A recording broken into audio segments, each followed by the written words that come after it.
I'm telling Babylon. I'm telling Babylon. I'm telling Babylon. You let everybody get a turn. When the angels come, I'ma scream, let her burn. You let everybody get a ride. Did you really think God was gonna let it slide? You let everybody get a turn. When the angels come, I'ma scream, let her burn. You let everybody get a ride. Did you really think God was gonna let it slide? Her name is Babylon. I call her Babs for short. She has a lot of lovers. She lets them pass her port. She has a love affair with every foreign nation. She has a favorite wine. Its name is fornication. She has a purple robe. She has a pearly necklace. And if you worship Caesar, she'll give you worldly blessings. She's insatiable. She cannot hide her passion. Last week, somebody said she rides a dragon. I know it's crazy, but the question is why she had to put a crown upon its 7 heads. And it's even deeper. I had to peep the madness.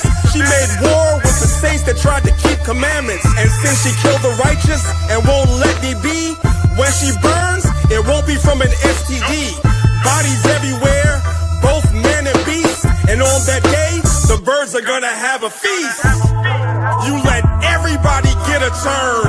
When the angels come, I'ma scream, let her burn. You let everybody get a ride. Did you really think God was gonna let it slide? You let everybody get a turn. When the angels come, I'ma scream, let her burn. You let everybody get a ride. Did you really think God was gonna let it slide? Show me the finest girl. Babs is just as pretty. Her name is Babylon. The girl is such a mystery. Yeah, she's been that way since we were little kids. She nicknamed me Mark like I was 666. She said, you want my number? I said, you high as hell. She said, you need my number or you can't buy or sell. She said, take my number. I know that I can't make you, but I'm espoused to Christ and I'm staying faithful. Isaiah had a vision. He saw the elevation. Jesus preached the gospel. John had a revelation. Her lovers hated Babs, so they burned her up. What's upside down? The Lord could always turn it up. You let everybody get a turn. When the angels come, I'ma scream, let her burn. You let everybody get a ride. Did you really think God was gonna let it slide? You let everybody get a turn. When the angels come, I'ma scream, let her burn. You let everybody get a ride. Did you really think God was gonna let it slide? I'm telling Babylon. I'm telling Babylon. I'm telling Babylon. I'm telling Babylon. I'm telling Babylon. I'm telling Babylon.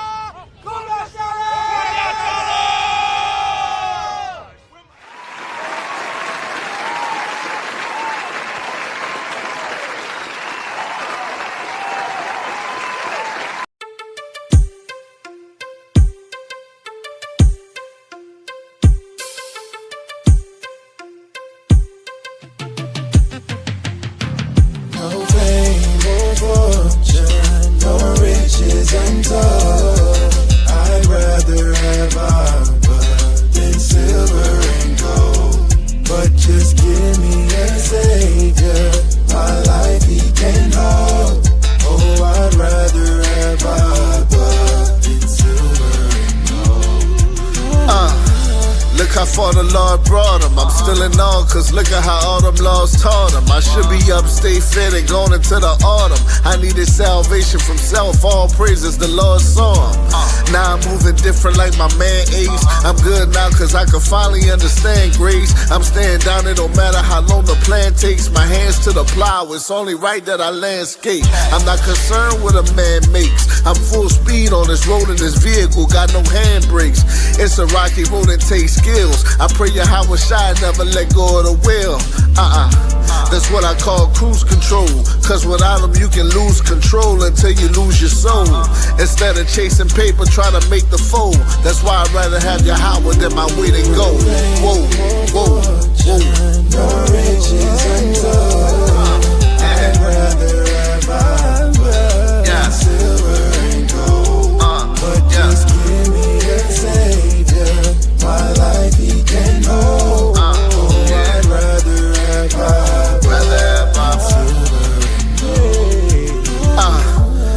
rather have Yahweh Shai. That's the only name I think of when I prophesy. Now look at when they come to my peers, I put my pride aside and put the Most High over things I used to idolize. Money, women, the S550s. Used to drive Chef in a frenzy. Look how I was forming all them wicked and weapons that was against me. But Most High came and he rinsed me immensely. Now I'm lifting my hands in a grateful way to the hills where my help come from day to day. That's the source of my strength, I'm not ashamed to say. Look how you took my crooked paths and you made them straight. Alpha and Omega, far from a dog. I'm on fire like the summer, far from the fall. If there ever was a problem, you the proper call. I choose Abba because I know this kingdom got the fall. Y'all. Riches and gold. I'd rather have Abba than silver and gold. But just give me a savior. My life he can hold. I'd rather have Abba than silver and gold. I'd rather have Abba. Yeah, yeah. Oh, I'd rather have Abba. I'd rather have Abba.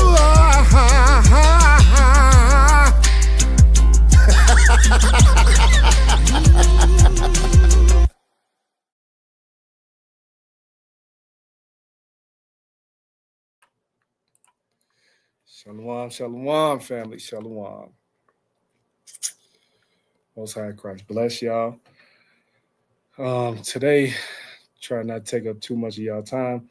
Fairly simple class, just kind of a chance of reflection, you know what I mean?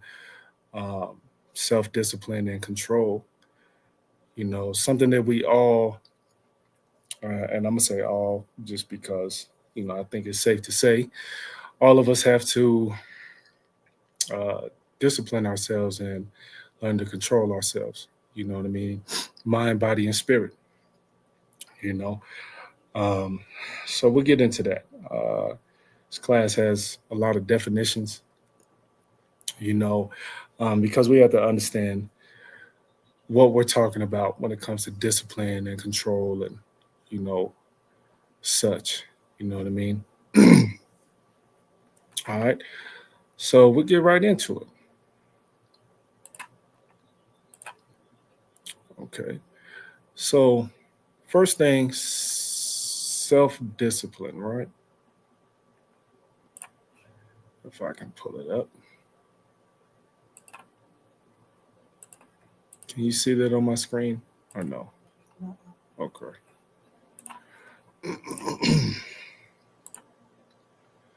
Self-discipline. All right, the definition of self-discipline is the ability to control one's feelings and overcome one's weaknesses, the ability to pursue what one thinks is right despite temptations to abandon it. You see? So that's one form of self-discipline. All right. Salakia. Now, if we go to the etymology of self-discipline, etymology of self-discipline is ability to restrain or guide or control oneself. Okay? So ability to restrain or guide to control oneself. So we got a dictionary definition and we have an etymology definition. The main thing is restraint. And as we go through this, we'll see that a lot of things come with restraint, right? Now, the discipline that I'm speaking of, it's not referring to this. We know that there's another type of discipline, right? So if we go to Proverbs chapter 15 and verse 10,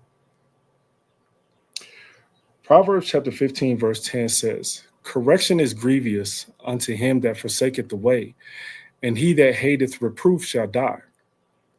Now, if we go into the word correction, the word correction is discipline, right? Discipline, chastening, discipline, right?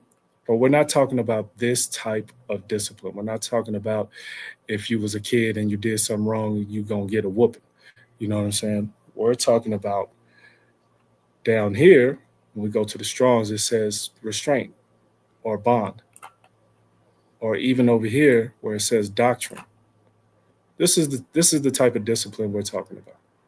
You see, this is the type of discipline that we want. This is the type of discipline we're looking for. Another one that we're not talking about, and the reason I'm bringing these up is because when you're reading the word discipline, correction, or certain things that we're going to go over, I don't want you to have the same idea in your mind that is speaking of the same thing, right? So this is the book of Jeremiah, chapter 2, verse 30. Says, in vain have I smitten your children. They received no correction. Your own sword hath devoured your prophets like a destroying lion, right? So that correction, like we've seen, goes into discipline, you see? So the same word, right? Correction. When it comes to correction, it has to do with a form of discipline or chastening, you see? And that's fine, We'll get another one on that. Proverbs 3 and verse 11 says, my son, despise not the chastening of the Lord, neither be weary of his correction. You see, so we understand this type of discipline, right? We understand this is a chastening, this is a correction, that type of discipline, right? But like I said, we're going to go into a different type of discipline. It's more, uniform, I guess. You know what I'm saying? Keeps yourself together, keeps yourself in order, right? Keeps yourself in order. Okay. Let's go to another word, right? Submit. Submit, the etymology of submit is place oneself under control of another, yield oneself, become submissive. Yield, lower, lay down, put under, or reduce. And the reason I'm using submit is because to submit is a form of putting yourself in a disciplinary way, you see. So to be submissive is, you know what I mean? You have to be disciplined within yourself to be submissive. You know what I mean? I know a lot of brothers come into the truth and be like, their wives are not submissive or so on and so forth, right?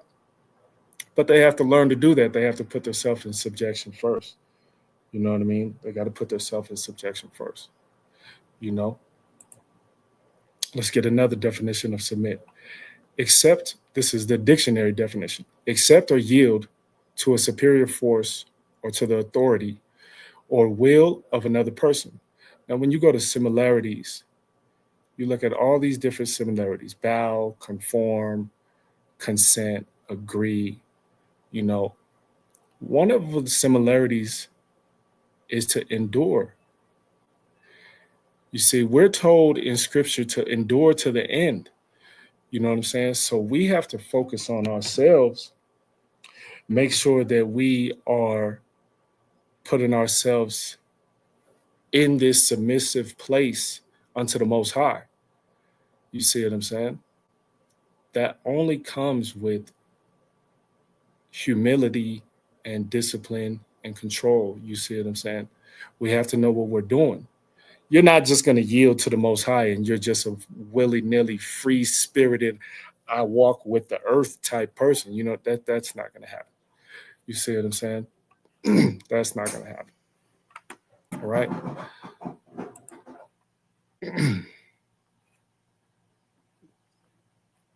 Salakia, one moment.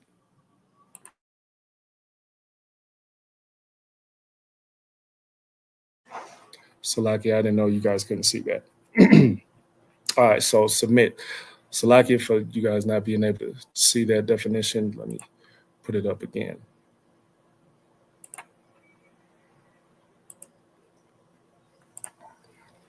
Okay. All right, so accept or yield to a superior force or authority or will of another person, right? And like I said, its similarity is to endure, you see. So we need to be able to endure in order to in order to follow the Most High properly, right? But we have to be disciplined within ourselves. You see, so submission comes with that. So, sisters, when Scripture tells you to submit to your husbands, all this goes along with it. You know what I mean? That's a form of your own self-discipline that you are submitting to your husband. You see? Okay. Let's go to another one.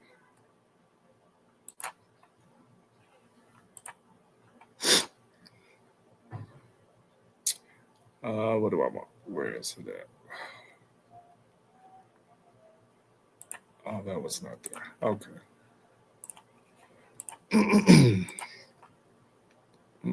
There we go. To be humble, right? To be humble, submissive, respectful, lowly in matter, modest, not self-asserting, asserting, obedient. You see, so humility comes with this. You see, so we have to be humble in itself, right? We have to be humble as well.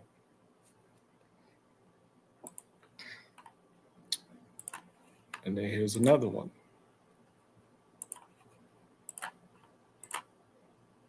Order. Etymology of order, right? Etymology of order is body of persons living under a religious discipline. You see what I'm saying? Us in Israel, if we're in order, right, we know to follow law, statutes, and commandments. We know to have faith in Yahushua, so on and so forth, right? That is a religious discipline, a body of persons living under a religious discipline. Even the, Christian church, you know what I'm saying? They might sin all the time and stuff like that, but then they get up and go to church and pay their tithes, you know what I'm saying? They fall in a certain order, Muslims, so on and so forth, right? There's a certain order to this, and it's a religious discipline. You see what I'm saying? You're disciplined enough to get up and go to church. You're disciplined enough to sit in class, so on and so forth. You see? So we have to keep all these things in mind, because all of them have similarities, right? And here is a dictionary definition of order. It is the arrangement or disposition of people or things and related to each other according to a particular sequence, pattern, or method. You see? Let's get another one. Given authoritative direction or instruction to do something. This is order, right? You have to be in order. The Most High requires order.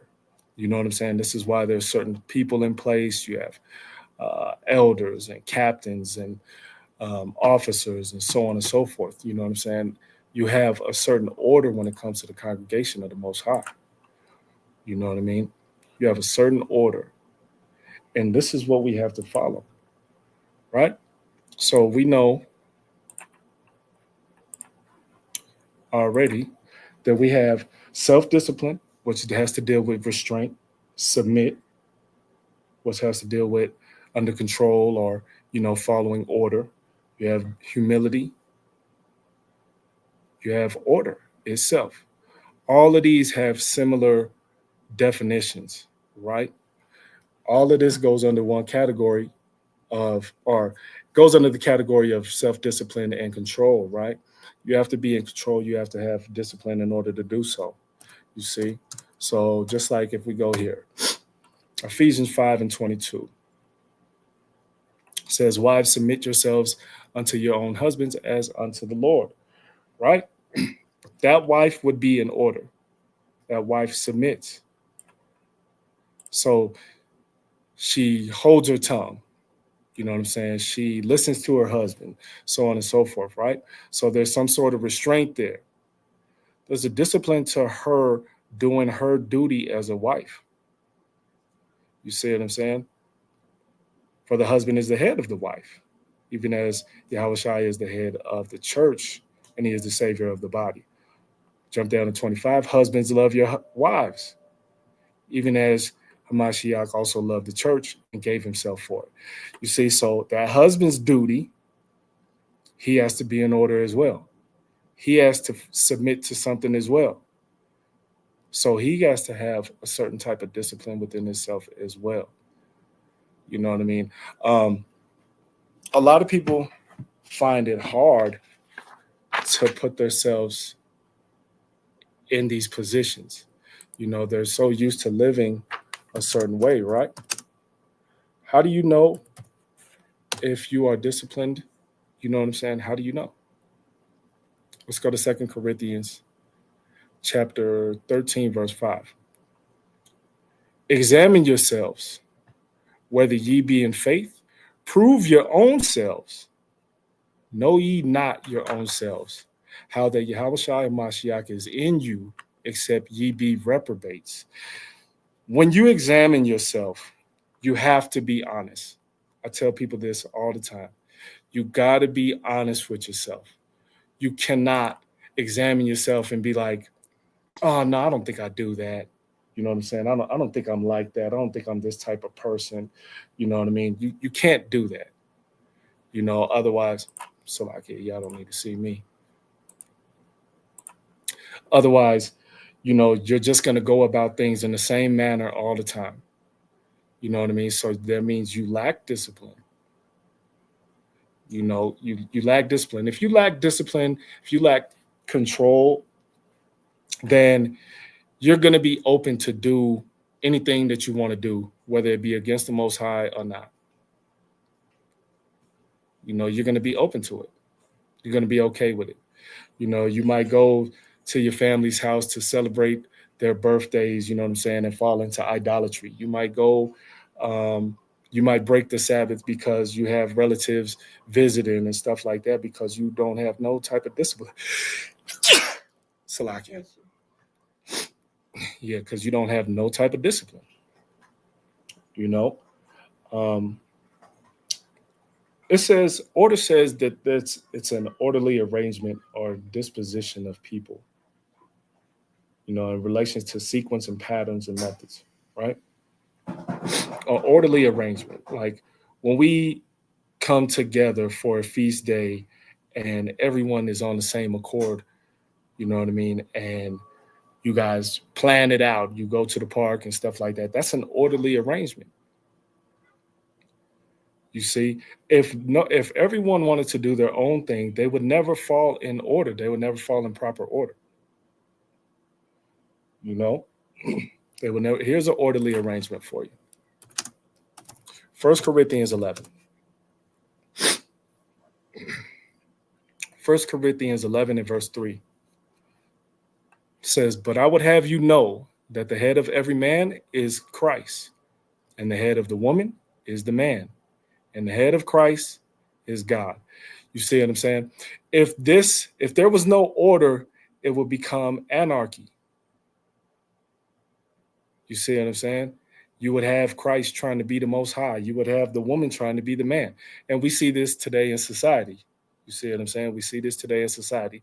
A lot of women want to wear the pants. A lot of men want to wear the dress, you know, which is out of order. You know what I mean? Some men probably want to wear the dress because they don't want to they don't want to be disciplined enough to take on the burdens of the world or take on the fiery darts for their wife and stuff like that. You know what I'm saying? Some men don't want to deal with that. Some women are so used to being alone, or they had a certain type of upbringing to where now they're the man of their house in their head. You know what I'm saying? But that's out of order. So who are you submitting to? You know what I'm saying?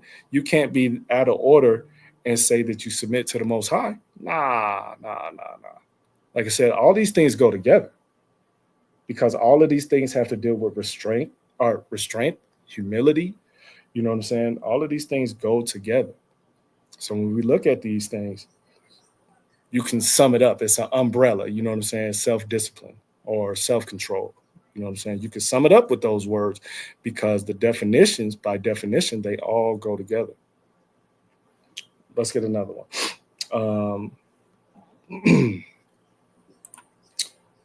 Job. Let's go to Job. Job chapter 1, verse 7 and 8 says, "And the Lord said unto Satan, Whence comest thou? Then Satan answered the Lord and said, From going to and fro in the earth, and from walking up and down in it. And the Lord said unto Satan, Hast thou considered my servant Job, that there is none like him in the earth, a perfect and upright man, one that feareth God and escheweth evil? Satan answered the Lord and said, Doth Job fear God for naught?" So if you, I'm not going to read the whole thing, but if you read into this, right, Satan is asking for permission. He's not just going to touch Job on his own. He's asking for permission. You see what I'm saying? This is an orderly arrangement. You know what I mean? I know some people be like, oh, well, Satan went against God and they fought and all this and whatever. You know what I'm saying? But if you actually look into the detail, he asked for permission. He wasn't just moving on his own. He was disciplined. This angel, so to speak, was disciplined enough to ask for permission. Even the angel that came to the Lord for the priest of Ahab, he asked to put a lying tongue on them, a lying spirit on them. You see what I'm saying? He asked for permission. There's an order to all this. You know what I'm saying? Like I said, all of this stuff goes together. You know what I mean? All of this stuff goes together. Let's see. Ezekiel, let me see if this is what I want.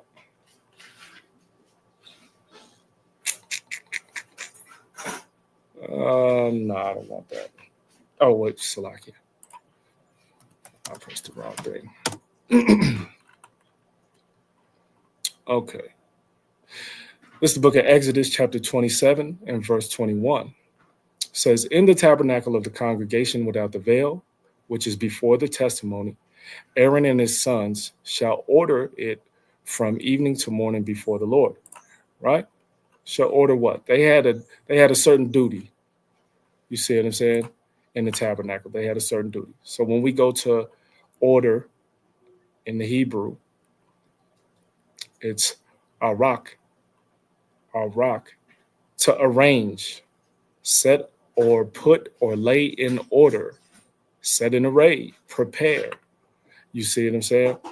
You see how so even the arrangement that they have has to be in order. The arrangement that the priest had to be in order, right? Now, it said that it also directs, right? The definitions that we went over says that some of these things direct. You know what I mean? Order is direction. So let's go to Psalms 119 and 133.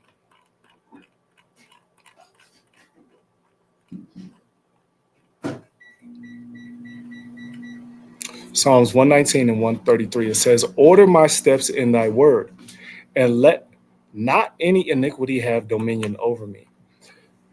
If we are in order, the things that the Most High laid out for us, law, statutes, and commandments, the example and the teachings that Yahushua gave to us, the letters that Paul wrote, you know what I'm saying? If we follow those and if we follow those and we fall in order, then our steps are directed, they're guided. You know what I'm saying? They're laid out for us. It's hard for you to just veer off if you continue to stay in order. You see what I'm saying? And that's where the discipline comes in. You know what I mean? You might want to go hang out on the Sabbath, because I don't know, like I said, family's in town or whatever. You might want to go to the club or something that you normally don't do. You know what I'm saying? But you keep yourself in order because you're walking through these steps that was laid out for you. So you discipline yourself. You know what I'm saying? That's why I said all these definitions go together, because if you stay in order, that means you are putting yourself in discipline. You know what I'm saying? Paul says, matter of fact, let me get that. 1 Corinthians 9. 1 Corinthians 9 and 27. It says, but I keep under my body and bring it into subjection, lest that by any means, when I have preached to others, I myself should be a castaway. You see what I'm saying? Paul put himself in order. Paul kept himself disciplined, because we all know what Paul used to do. You know what I mean? But once he found out the truth, once he knew how to walk, he kept himself in order. He kept himself disciplined. He kept himself grounded, because he knew he could go off. That goes for any of us. You see what I'm saying? That goes for any of us. We can go off. We can slip. We can make mistakes. You know what I mean? But we got to know how to pick ourselves back up, right? So us being in order and us having that discipline for ourselves, it's less likely for you to do so. You know what I mean? It's less likely for you to just go off, because you have these things set in place. You have this submission set in place, this humility set in place, order set in place, this discipline for yourself set in place. You know what I mean? Just like we read, you have to examine yourself, and you got to be honest with yourself, so that way you don't fall subject to these types of to any type of situation that's out of order. You see what I'm saying? Like, just because the Most High don't smack you right away doesn't mean it's not going to happen. You know, he just gives you that chance and that opportunity to come back and make amends. You know what I mean? We have to remember this. But the only way we can remember it is through discipline, right? That made me think of a scripture, but yeah, I'll bring it out later. So, in order for us to gain wisdom, knowledge, understanding, you know what I mean? When you're studying every day, like if a person is reading their scriptures, 2 chapters a day, 3, 4, whatever the case may be, you know what I mean? Like, you're disciplined, right? When you go to work every day, day in, day out, be on time, listen to your boss, stuff like that. That's discipline. If you can discipline yourself for another person, you should be able to discipline yourself for the Most High. You see what I'm saying? You should be able to be in order for the Most High, because you be in order at work. You should be able to be in order at home for your husband or for your wife, because you do it at work. You do it for Esau. Why wouldn't you do it for the Most High? You see what I'm saying? Why wouldn't you do it for the Most High? Let's get the book of... No, you know what? I don't want that. Let's go to another definition. And I think this definition is... this definition right here is pretty important.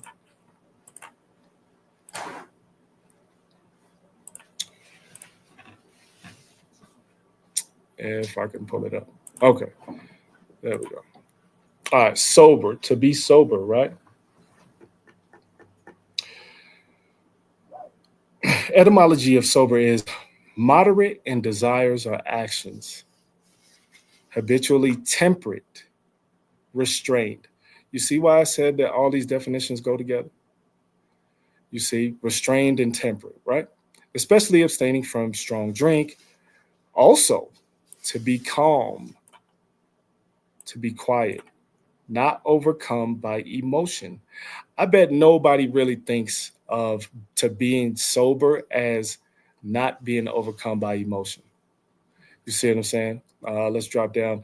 Not drunk, temperate, moderate, sensible. You see what I'm saying?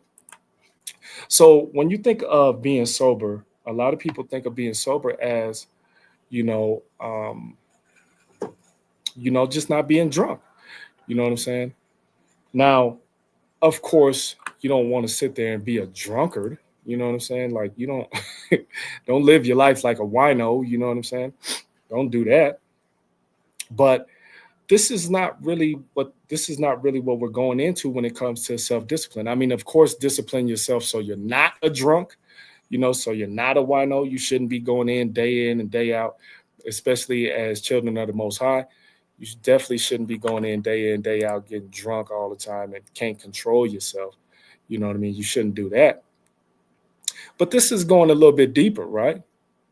Because like we said, this is going into restraint and temperate and being calm and quiet and not overcome by emotions. You see what I'm saying? A lot of people ain't going to think of being sober to learn how to deal with your emotions. You know what I'm saying? Nobody thinks of that. You know what I'm saying? And this is what I mean. And this is what this is speaking of, right? You want to be in control. You want to be disciplined enough to not have these things overtake you. Your temper, you know what I'm saying? Your emotions, so on and so forth, right? You want to be in that type of thing. Also, being sober has to do with following doctrine. You see what I'm saying? And I'll show you that.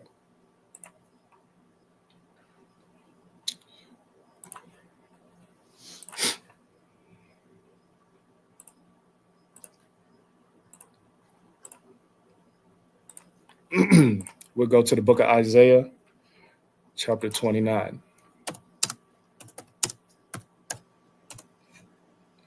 And verse 9. It says, "Stay yourselves and wonder. Cry ye out and cry. They are drunken, but not with wine. They stagger, but not with strong drink." What is this talking about? This is talking about doctrine, right?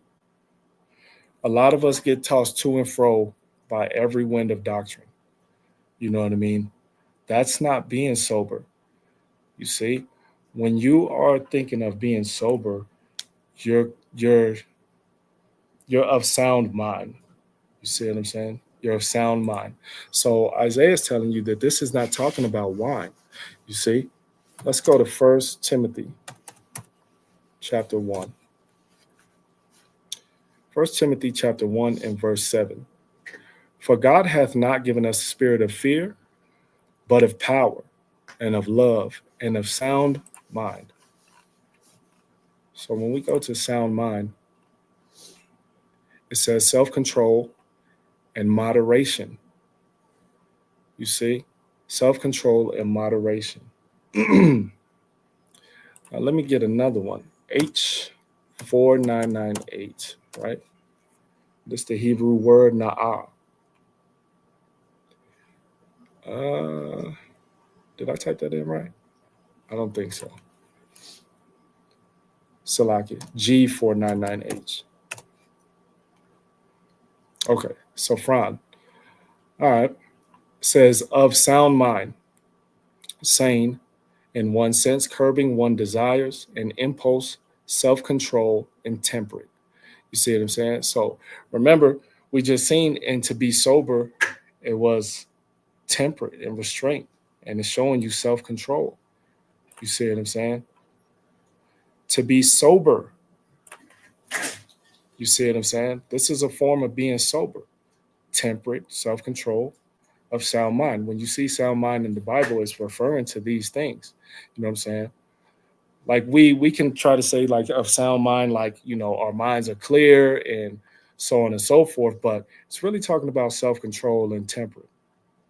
Like I said, all these go together. All of these mention restraint, temperate, self-control, discipline. You know what I'm saying? All of these mention the same thing. You see? All of these mention the same thing. Oops, Salakia. Let's go back. Let's go Isaiah. No, let's go Jeremiah. Jeremiah 57. Jeremiah 57 and verse 7. "Then the city was broken up, and all the men of war fled and went forth out of the city by night, but by the way of the gate between the two walls, which was by the king's garden." Is that what I want? Oh, Salakia, I typed in the wrong chapter. Salakia, y'all.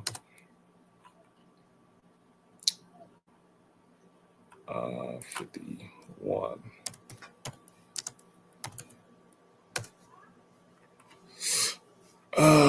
There we go. Salakia. Jeremiah 51:7 says, Babylon hath been a golden cup in the Lord's hand that made all the earth drunken. The nations have drunken of her wine. Therefore, the nations are mad. You see what I'm saying?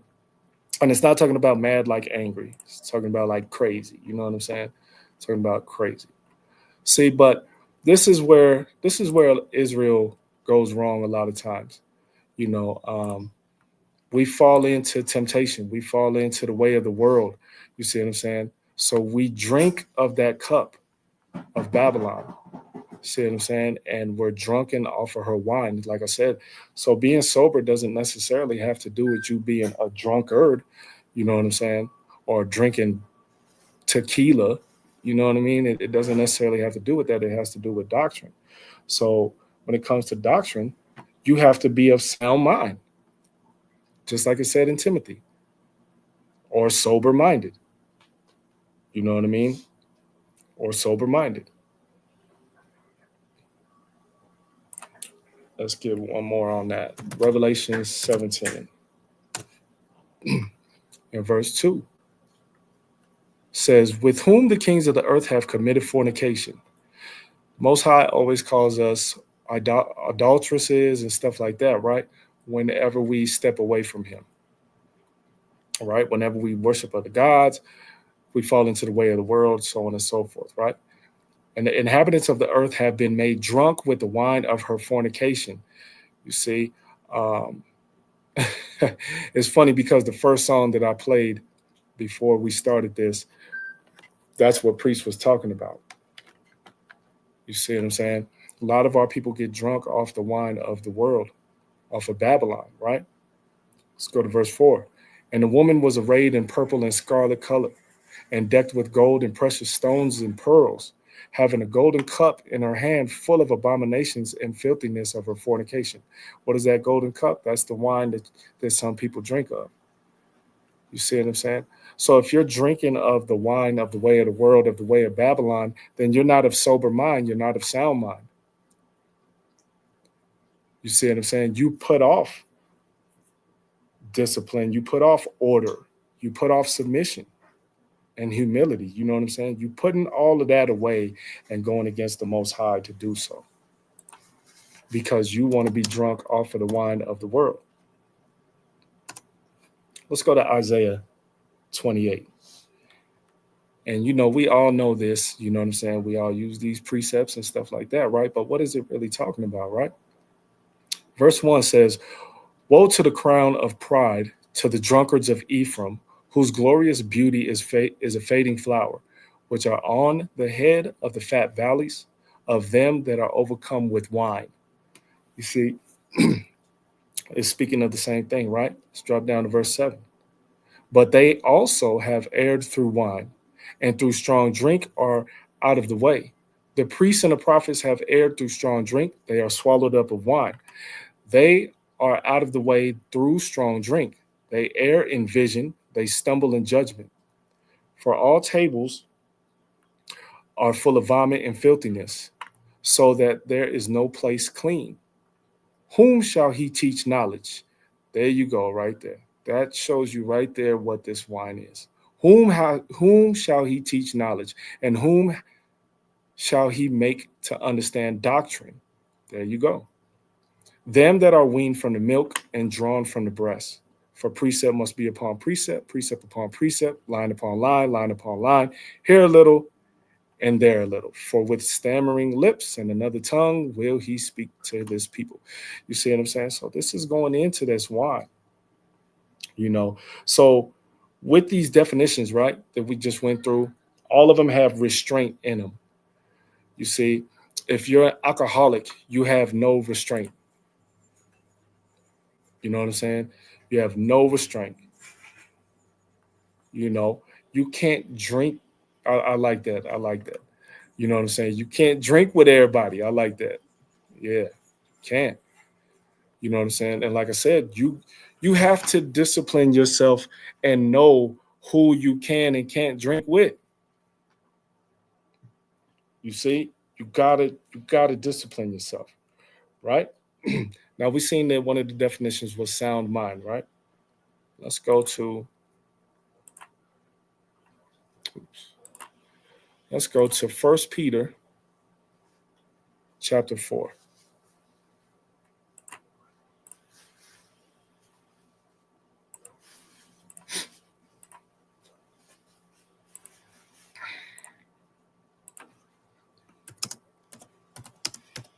And verse 7. 1 Peter chapter 4, verse 7 says, "But the end of all things is at hand. Be ye therefore sober, and watch unto prayer." See, so scripture is telling you to be sober, right? And we just went through what sober is, right? To be of sound mind. You see, to exercise self-control. You know what I mean? To exercise self-control. Let's see. Let's get that, matter of fact. Let's get self-control.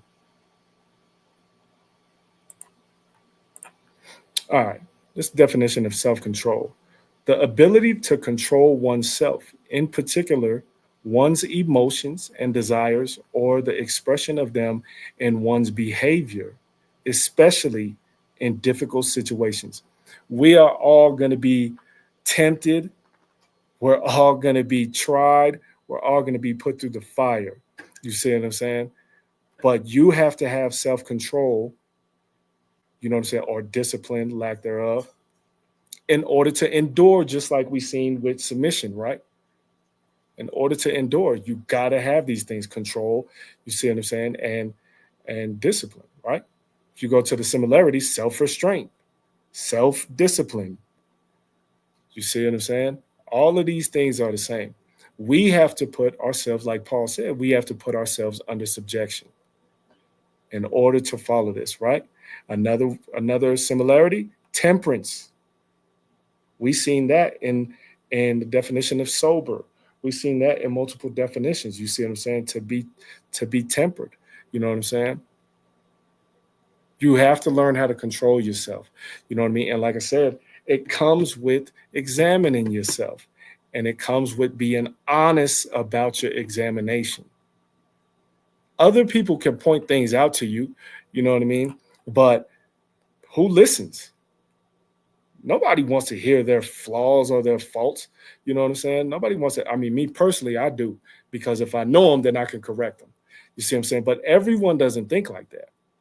A lot of people might think it's an attack automatically if you point out another person's faults or flaws. You see what I'm saying?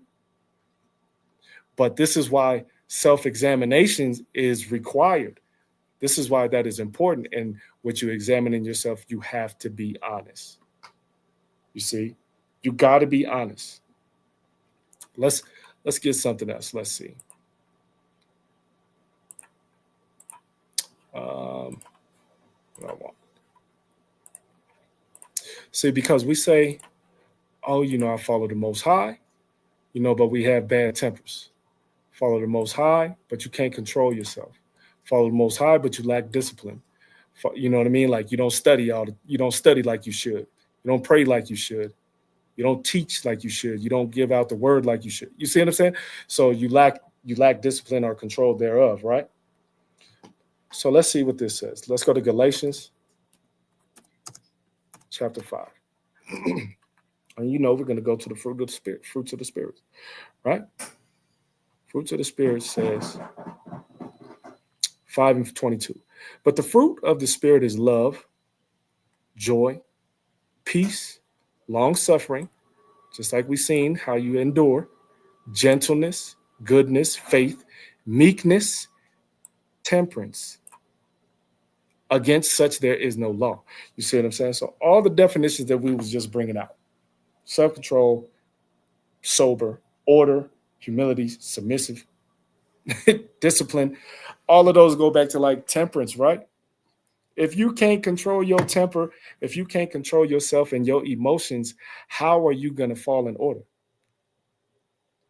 How are you going to be in order? You know what I mean? If it's like, I can understand if it's like a Proverbs 24 type thing. You know what I mean? A just man falls 7 times, right? I could understand that. But if it's like all the time, you know what I mean? If you can't control yourself on like drinking, you know what I'm saying? Like we know that there's nothing wrong with drinking, right? But if you can't control yourself and you do it all the time, if you can't limit yourself, if you can't, you know what I mean, like discipline yourself to be a certain way about it. Like if you know you're a drunk and fly off the handle all the time, maybe you should give yourself some boundaries. You know what I'm saying? But nobody does that to themselves. You know what I'm saying? If you have a bad temper and your wife makes you mad every time she says something, maybe you need to learn how to deal with yourself. You know what I'm saying? Because it ain't just a bad temper. You see what I'm saying? It ain't just a bad temper, because you might have a temper, right? But it says to be temperate. You see what I'm saying? Which means you learn to control it. You don't have to fly off the handle. You know what I mean? All of these things go together. All of these things. And like I said, this is something that, you know, I'm pointing out to all of Israel, because I mean, even me, sometimes I slip, you know what I'm saying? Sometimes I've had a bad temper most of my life, you know what I'm saying? And I've learned to put that under subjection. You know what I mean? Because like we said, order, the definition of order, it's an orderly arrangement, right? What was it?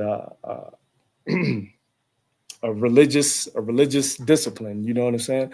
Stuff like that, right? So following the Most High, keeping the law, statutes, and commandments keeps me bound, keeps me in order, it keeps me safe. You know what I'm saying? It's for our own good, right? It's for our own good. You know what I mean? Like if you just lack discipline, then that means you can go out to the streets, and if someone does something wrong to you, you just fly off the handle and they kill you. Especially nowadays, you know what I'm saying? Whether it be young cats or whether it be police or whoever, you know what I'm saying? So you got to learn to restrain yourself. You see what I'm saying? You see how all these definitions have the same words in them? Restrain, temperance, you know what I'm saying? Emotion, you know what I mean? Stuff like that. You know, all of them have the same definitions because they all mean the same. So when you're reading it in scripture, you understand what it's actually talking about. If it's telling you to be sober, it's telling you to be of sound mind, it's telling you to be disciplined or controlled or humble or to be in order. You see what I'm saying? All of these have the same definitions, the same meanings. You know what I mean? So we got to keep that in mind. Don't think, you know, that's why I was giving y'all etymology definitions and dictionary definitions. You see what I'm saying? Because sometimes, not all the time, but sometimes the definitions don't really go together all the time. If you look up sober in the dictionary rather than like we did in the etymology dictionary, if you look it up in the regular dictionary, it's going to talk about alcohol. You see what I'm saying? It's going to refer to alcohol or maybe even drugs. You see what I'm saying? But we're talking about the sober that the Bible speaks of being of sound mind and restraint and temperate. You see what I'm saying? Not impulsive. Sometimes I'm impulsive. You know what I'm saying? So I'm impulsive. Like I'm impulsive when it comes to a lot of things, even when it comes to buying something. Like my rib, if I see something, my rib be like, yeah, you're going to buy that.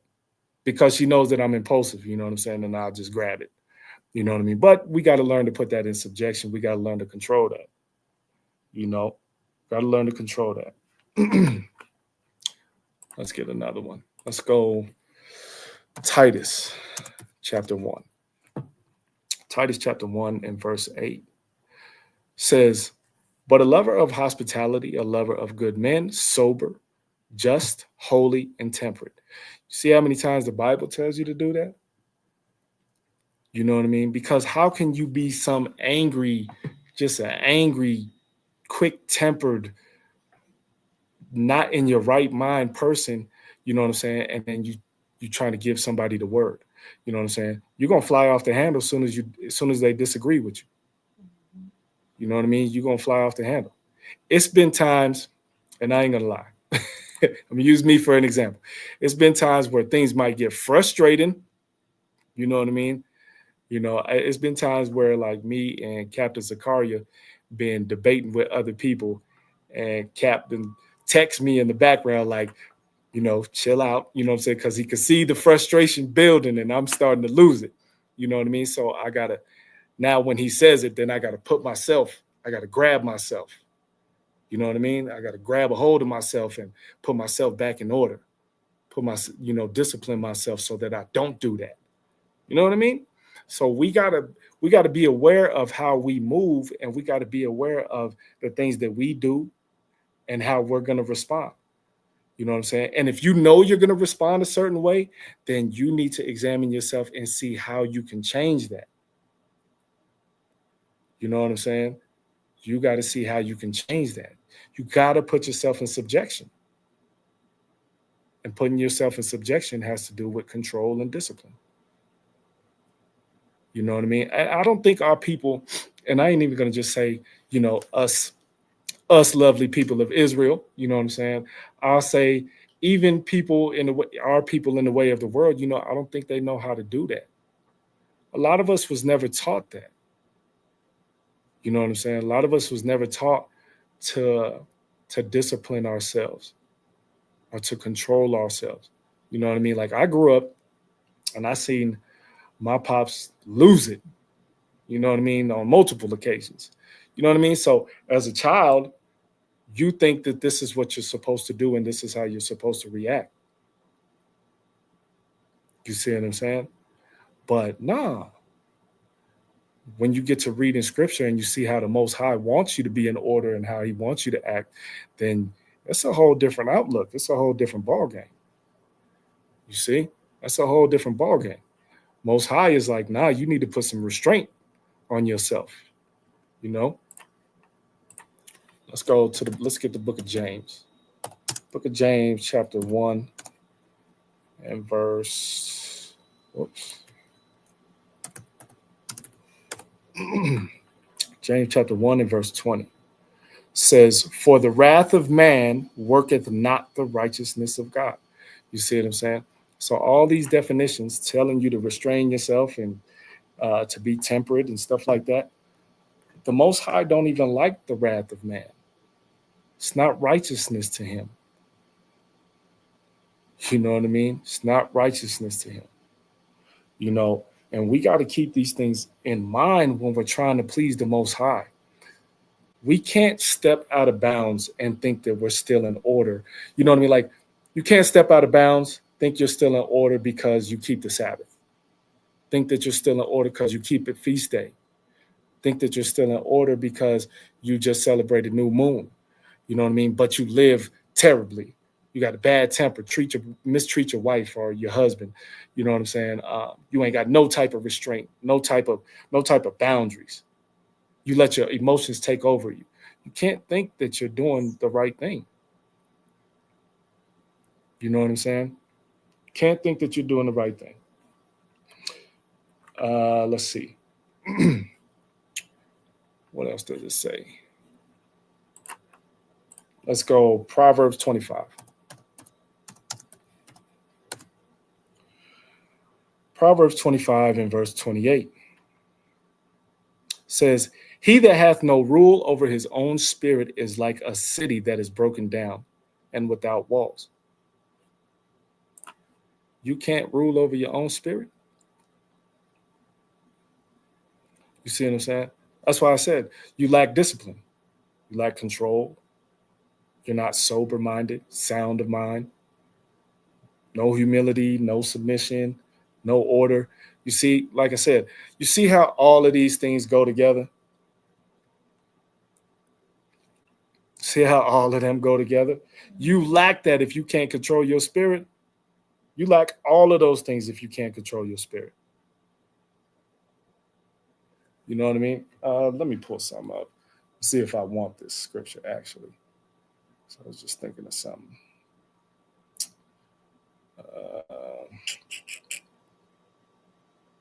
Salakia. Yeah, we could go there. Okay. Let's go to Titus 2:2. This is just to touch back on what we've been talking about. Titus 2:2 says that the aged man be sober, grave, temperate, sound in faith, in charity, in patience. Man, those things right there are hard to do. You know what I mean? Those things are hard to do. I'm not saying that it's easy. You know what I mean? I'm not saying that it's easy, but that's why I said we got to examine ourselves, because it's not easy, especially if you grew up a certain way. You know what I mean? This is all you're used to. You know what I mean? It's all you're used to. So it's hard.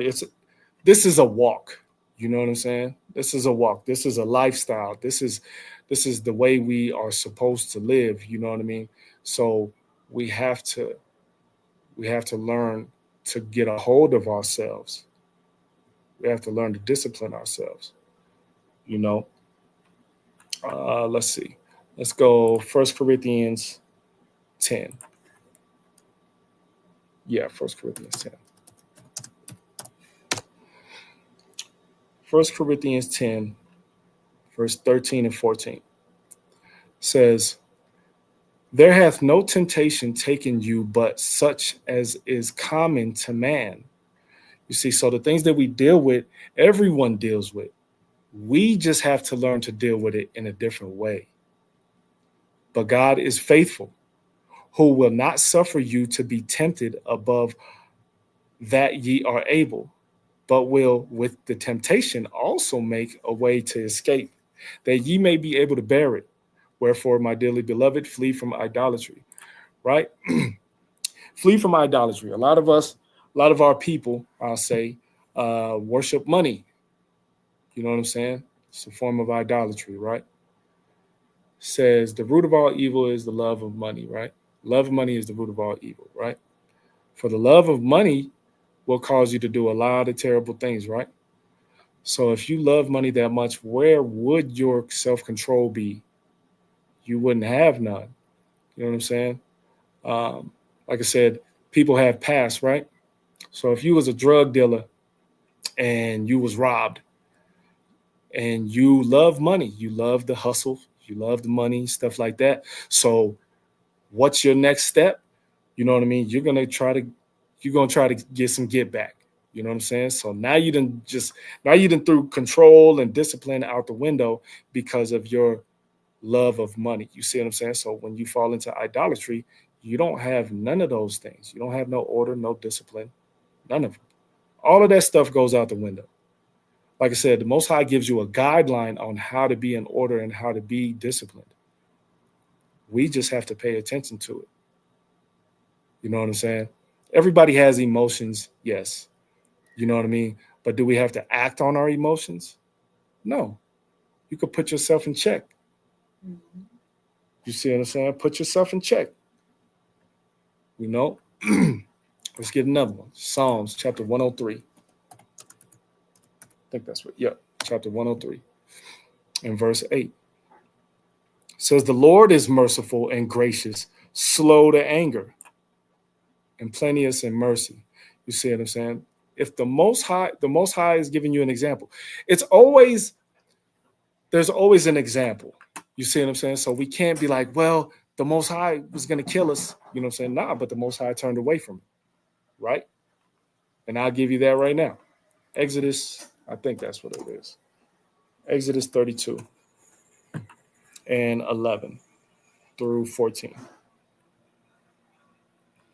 Exodus 32 and 11 says, and Moses besought the Lord his God and said, Lord, why doth thy wrath wax hot against thy people, which thou hast brought forth out of the land of Egypt with great power and with a mighty hand? Wherefore should the Egyptians speak and say, for mischief did he bring them out, to slay them in the mountains, and to consume them from the face of the earth? Turn from thy fierce wrath, and repent of this evil against thy people.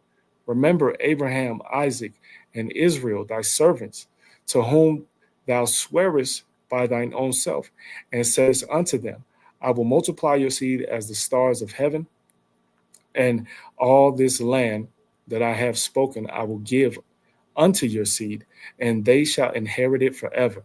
And the Lord repented of the evil which he thought to do unto his people. You see what I'm saying? So the Most High turned away from that. We can do the same thing. He's given us an example. When Yahushua was on the scene, he was giving us examples. You think Yahushua wasn't getting mad? You know he was getting mad. He was flipping tables over and everything. You see what I'm saying? But he had restraint. The Most High just showed you in the book of Exodus, he had restraint. You see what I'm saying? He was able to be tempered. You know what I'm saying? We have to do the same thing. They had a control of themselves. They had discipline of themselves. You see what I'm saying? Most High didn't have to do that. He didn't have to repent for that, but he did. So we have to think the same way. Remember, we have to be of like mind. This is how we become one with Yahushua and the Most High. We have to be like-minded. So we have to have the same type of discipline and restraint. And we got to think of this in our everyday life, in our homes, when we're out and about. You know, if you're at the grocery store and the lady cuts in front of you, whatever the case may be. You know what I'm saying? We have to think about this all the time. We got to examine ourselves, make sure that we're in order, stay disciplined to the Most High. You see? We have to think about this. David lacked discipline at one point, right? When it came to Bathsheba. He lacked discipline. Once he realized he lacked it, then he repented, came back to the Most High. There was a punishment for it, but he repented. Israel, like I said, we always lack discipline. We want to live how we want to live. We want to kick it. We want to get drunk, smoke weed, sleep around, you know, whatever. You know what I'm saying? We lack it. We lack it. Solomon lacked it, you know, at one point when it came to all of his wives and concubines, you know what I'm saying, getting off into idolatry and stuff like that, you know what I'm saying? So like I said, everyone can slip.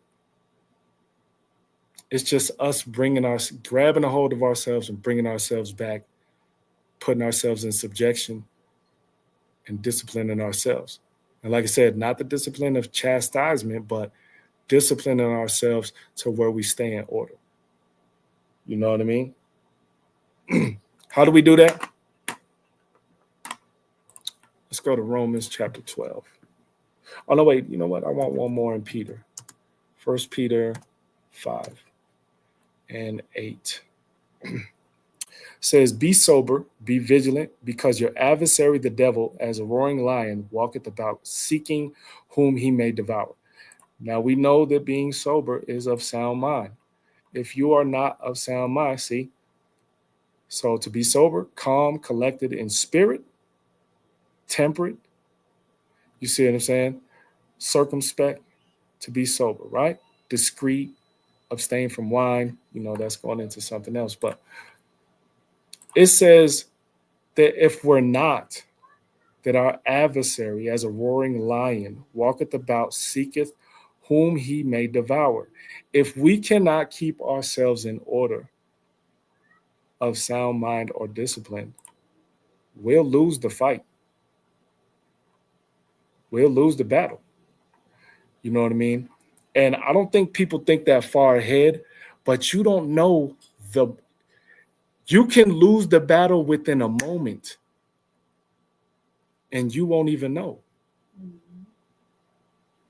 You know what I mean? I told a brother one time, because he said he was losing the battle, you know, of course, spiritual battle. And I told him, you have to be equipped for the fight. If you're not equipped for the fight, you'll lose every time. You'll lose every time. You know, these are things that we have to keep in mind. You don't want the adversary to be able to take a hold of you because you're not of sound mind, or because you're not in order, or because you have no control or discipline over yourself. You see what I'm saying? You don't want to lose that way. Let me lose in the name of Yahushua. And even then, that's not a loss. You see what I'm saying? Now, this is how we start changing it, right? It's the book of Romans, chapter 12, verse 2. And be not conformed to this world, right? Because us as Israel, we're separate. You know what I mean? We're separate.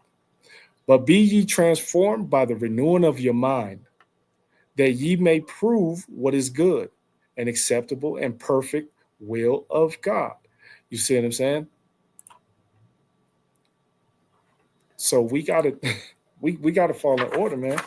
And when we get in order, when we have that discipline for ourselves, we gotta try to fight to stay in that space. We gotta try to stay in that place, right? Gotta try to stay in that place. Let's go to the book of Psalms. I already said what Paul said about him bringing his body into subjection, which we need to do. You know what I mean? We need to do it. It's the book of Proverbs, chapter 1 and verse 2. To know wisdom and instruction, to perceive the words of understanding, to receive the instruction of wisdom, justice and judgment and equity, to give subtlety, I don't know how to say that, to the simple, to the young man, knowledge and discretion. A wise man will hear and will increase learning, and a man of understanding shall attain unto wise counsels. To understand a proverb and the interpretation, the words of the wise and the dark sayings. Fear of the Lord is the beginning of knowledge, but fools despise wisdom and instruction. You see, all of these things, when it comes to wisdom, knowledge, instruction, if you are in order, you will be able to attain that. You'll be able to accept it. You'll be able to understand it. But if you're all over the place, how are you going to get understanding? How are you going to even know what the Most High wants? You can listen to a brother or sister tell you, yeah, you got to keep the law, statutes, and commandments. You know what I'm saying? You got to have faith in Yahushua. And that's it? You see what I'm saying? Or do you actually live a certain way? Do you actually take advice from someone? Do you take correction from someone? Can you put yourself in a boundary to where you're disciplined and to where you don't, I don't know, smoke weed, get drunk, fornicate? You know what I'm saying? Can you discipline yourself enough? You know what I'm saying? Like that? You know what I mean? Like, just because, and I tell people this all the time, just because you know you Israel, then what? Then what? That means you have a duty now. Now you have a way to live, and now you have a guideline. Now you have all these things. You see what I'm saying? So just because you know you Israel doesn't mean that's it. Nah. No. There's an outline to this. You see what I'm saying? Let's go to the book of Psalms 119 again. And verse 97. I believe. Psalms 119 and 97. Oh, how love I thy law. It is my meditation all the day. You see how you are going to overcome these things? See how you're going to start to become disciplined and be in order? Because the law is your guideline. This is your layout right here. You see what I'm saying? This is your layout right here. You know, some people I've heard people like, oh man, but I love pork. You know what I'm saying? But if you follow the law and you keep that discipline, then you're gonna know not to eat that. You're not gonna eat unclean things. You know what I'm saying? Because you didn't put your body in subjection. You see what I'm saying? Though through thy commandments hast made me wiser than mine enemies, for they are ever with me. I have more understanding than all my teachers, for thy testimonies are my meditation. I understand more than the ancients because I keep thy precepts. I have refrained my feet from every evil way, that I might keep thy word. I have not departed from thy judgments, for thou hast taught me. How sweet are thy words unto my taste, yea, sweeter than honey to my mouth. You see, so this is where you start. You know what I mean? This is where you start keeping the law. Because like I said, that the law is going to put you in order if you're following it. Just knowing the law is not knowledge without applying it means nothing. You see what I'm saying? Knowledge without applying it means nothing. All right.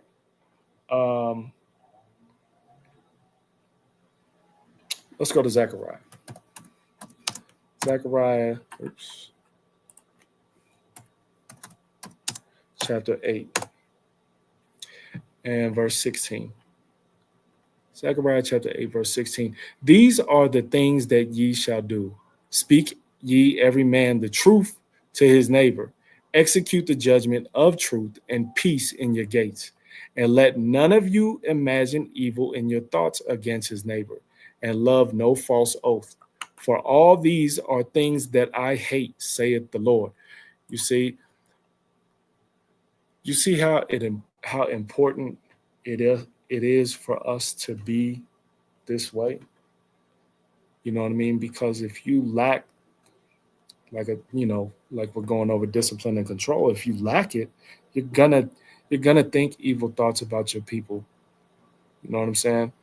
Especially sisters. You know, sisters don't really like each other. You know what I'm saying? Like, it'd be funny, like they can't really be friends. They'd be like, oh yeah, forget her and them ugly shoes or whatever. You know, you know what I'm saying? Like, it's crazy. You know what I'm saying? Like how our people think, you know, but it's just a lack.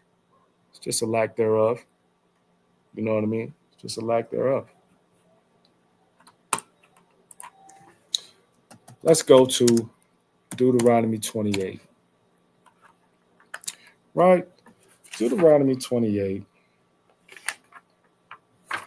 and verse 15 says, but it shall come to pass, if thou wilt not hearken unto the voice of the Lord thy God, to observe to do all his commandments and his statutes, which I command thee this day, that all these curses shall come upon thee and overtake thee. You see, so our lack of order and discipline and following the Most High, look at the position that we're in now. Look at the position that we've been over all that time. You know what I'm saying? Over when we was in Persia and Mede and Assyria and Babylon and Rome, you know what I'm saying, and Greece.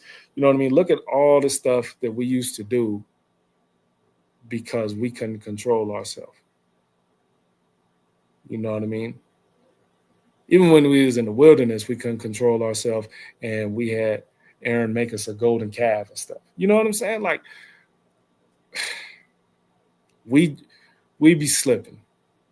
You know what I'm saying? We be slipping. So, like I said, we need to get a hold of ourselves. Let's go Deuteronomy 30 and verse 15. See, I have set before thee this day life and good and death and evil. In that I command thee this day to love the Lord thy God, to walk in his ways. Like I said, that comes with discipline. A lot of people, I say this a lot, and y'all might have heard me say this. A lot of people don't follow the Most High because they think that he's going to take their fun away. A lot of people don't follow the Most High because he's not right in their face. That's where your discipline comes into play. And to keep his commandments and his statutes and his judgments, that thou mayest live and multiply. And the Lord thy God shall bless thee in the land whether thou goest to possess it. But if thine heart turn away, so that thou wilt not hear, but shall be drawn away and worship other gods and serve them, I denounce unto you this day that ye shall surely perish, and that ye shall not prolong your days upon the land, whether thou passest over Jordan to go to possess it. I call heaven and earth to record this day against you, that I have set before you life and death, blessing and cursing. Therefore choose life, that both thou and thy seed may live, that thou mayest love the Lord thy God, and that thou mayest obey his voice. Remember, I said part of this discipline is submission.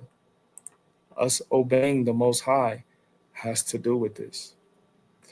And that thou mayest cleave unto him, for he is thy life, and the length of thy days, that thou mayest dwell in the land which the Lord sware unto thy fathers, to Abraham, to Isaac, to Jacob, to give them. You see? So we're understanding how we're supposed to fall in order. You know what I mean? It's going to be the law. The law is going to give you the outline, right? The law is going to give you the outline. Let me just get a couple more. Like I said, I don't want to take up all y'all time.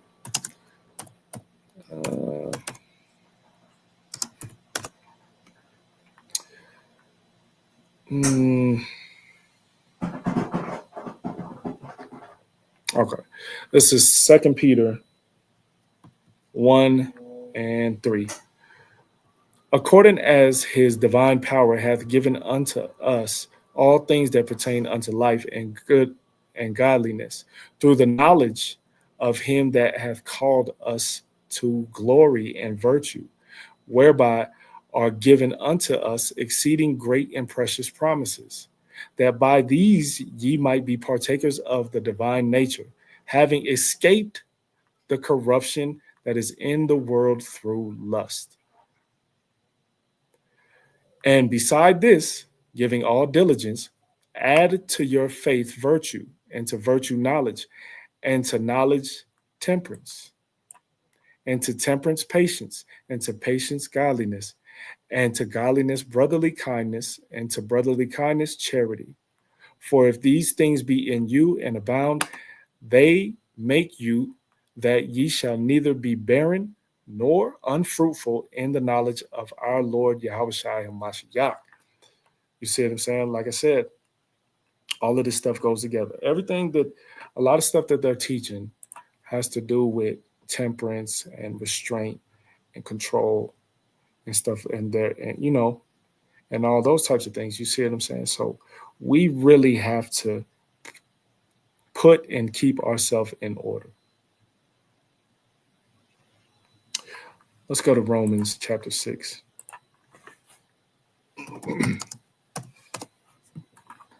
Romans chapter 6 and verse 12 says, let not sin therefore reign in your mortal body, that ye should obey it in the lust thereof. Remember, James says we're tempted by our own lusts. Neither yield ye your members as instruments of unrighteousness unto sin, but yield yourselves unto God. Remember, yielding has to do with submission. You see what I'm saying? As those that are alive from the dead, and your members as instruments of righteousness unto God. You see? So we are yielding, we're submitting to the Most High, right? And like I said, submission comes with all of those things. And we'll get one more, and then we'll call it one. Colossians 3. Colossians 3 and verse 5 says, mortify therefore your members which are upon the earth, fornication, uncleanness, inordinate affection, evil concupiscence, and covetousness, which is idolatry. So it says to mortify them, right? It says to make dead, to put to death, slay, worn out, to deprive of power, destroy the strength of, right? So in order for you to make these things dead or put them aside, like I said, it comes with keeping the law, statutes, and commandments. So you put your body under subjection, and you discipline yourself. And, so the point is, we have to have self-discipline and self-control. You know what I mean? If we don't, we'll go off. It's really that simple. If we don't have self-discipline and control, we will go off. All right, and I'll end it right there. All right, So hopefully y'all were edified by that class. Hopefully everyone can discipline themselves or control themselves, restrain themselves, however you want to put it. All this, put yourself in order, all the same meaning. You see what I'm saying? So hopefully everyone could do that. You know, I mean, I know, like I said, it takes work. It takes work. So like I said, hopefully y'all were edified. If you have any more interest, you can contact us in Colorado, Lions of Israel, co@gmail.com, or you can go to LOI Detroit or Lions of Israel page. You know what I mean? Detroit is going to be having a class tomorrow for the Sabbath. Hit the like button, share, subscribe to all the channels for LOI. And with that, I will say shalom.